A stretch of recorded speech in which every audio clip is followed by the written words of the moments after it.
kord kauges kuningriigis, mida kutsuti Euroopaks, elas kärnkon nimega Viktor. Ta oli uhke olend, kelle unistus oli, et kõik teised konnad hakkaksid laulma ainult tema viisil, isegi kui laul oli võõra tiigi viis.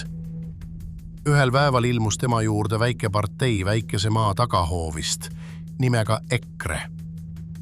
Viktor, Viktor, lõpeta meidki krooksuma sinu kombel, hüüdsid nad. Krooksuge vastu Euroopa jõele, mis toidab teid, käratas kärnkon.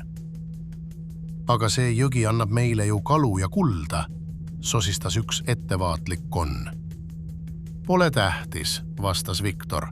Oluline on mulje jätta, et me oleme vaprad ja iseseisvad, isegi kui sööme nende kalu ja joome nende vett.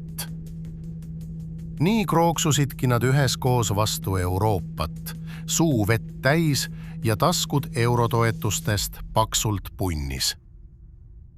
Külarahvas raputas päid ja ütles, need on ullikesed. Kes hammustab kätt, mis teda toidab, jääb lõpuks nälga. Ja kusagil ida pool, uduste soode taga, kostis kellegi heaks kiitev naeratus.